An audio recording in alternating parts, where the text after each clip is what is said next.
जय श्री कृष्ण दोस्तों। आज की कहानी है सुखी जीवन का रहस्य। कोई धनवान होने के बाद भी दुखी है और कोई धनहीन होने पर भी सुखी है दोस्तों। किसी के पास सुख सुविधाएं होते हुए भी उसे चैन की नींद नसीब नहीं होती और कोई सुख सुविधा के अभाव में भी चैन की नींद सोता है। आखिर इसका क्या रहस्य है? लिए जानते हैं। इस कहानी में दोस्तों, कहानी बड़ी शिक्षाप्रद होने वाली है। पूरी कहानी को ध्यान से सुनना और यदि कहानी पसंद ए जाए तो वीडियो को लाइक करके चैनल को सब्सक्राइब करने की कृपा कर देना। दोस्तों, एक महान संत हुआ करते थे जो अपना स्वयं का आश्रम बनवाना चाहते। उसे आश्रम को बनवाने के लिए कई लोगों से मुलाकात करते थे। एक जगह से दूसरी जगह यात्रा के लिए उन्हें जाना पड़ता था। इसी यात्रा के दौरान उनकी मुलाकात एक दिन एक साधारण सी कन्या विदुषी से हुई। विदुषी ने उनका स्वागत किया और संत से कुछ समय अपनी कुटिया में रुककर आराम करने की याचना की। दोस्तों, संत उसके मीठे व्यवहार से प्रसन्न हुए और उन्होंने उसका आग्रह स्वीकार कर लिया। उसे विदेशी महिला ने संत को अपने हाथों से स्वादिष्ट भोजन करवाया और बड़ा ही स्वादिष्ट भोजन बनाया और उनके विश्राम के लिए खटिया पर एक दरी बिछा दी और खुद जमीन पर तुरंत सो गई।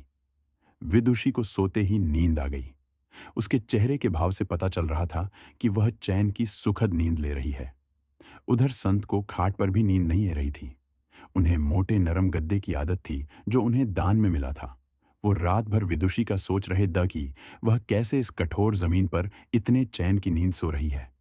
दूसरे दिन जब सवेरा हुआ तो संत ने उसे विदुषी महिला से पूछा कि तुम कैसे इस कठोर धरती पर इतने चैन से सो रही थी।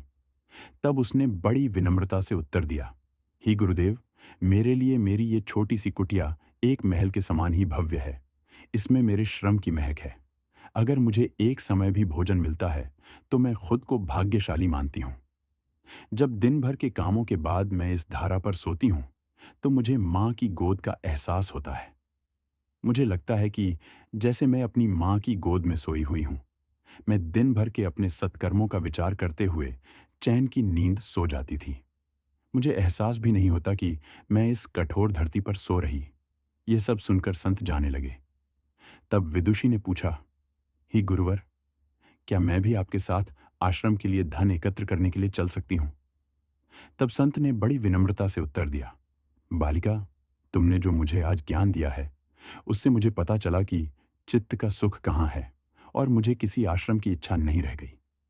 यह कहकर संत वापस अपने देश लौट गए और अपना एकत्र किया हुआ सारा धन उन्होंने गरीबों में बांट दिया और स्वयं एक छोटी सी कुटिया बनाकर रहने लगे।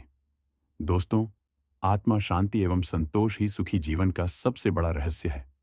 जब तक व्यक्ति को संतोष नहीं मिलता, वो जीवन की मोह माया में ही फंसा रहता है और जो इस मोह माया में फंसता है उसे चैन कभी नहीं मिलता। जीवन का सुख संतोष में है। अगर मनुष्य जो है उसे स्वीकार कर ले और उसी में अपनी खुशियों को तलाशने लगे तो वो उसी क्षण सारे सुख का अनुभव कर लेता है। जिस तरह विदुषी एक वक्त के भोजन को ही अपना सौभाग्य मानती है और उसे कठोर धरती पर भी चैन की नींद सोती है। उसी कारण से जीवन में सभी सुखों का अनुभव हुआ है। वही एक संत बैरागी होते हुए भी खाट पर चैन से नहीं सो रहा था, क्योंकि उसे अपने पास जो है उसमें संतोष नहीं था। जिस दिन उसने यह सत्य स्वीकार कर लिया, उसे एक कुटिया में भी अपार शांति का अनुभव होने लगा। दोस्तों, तो सही सुखी जीवन का सबसे बड़ा रहस्य है।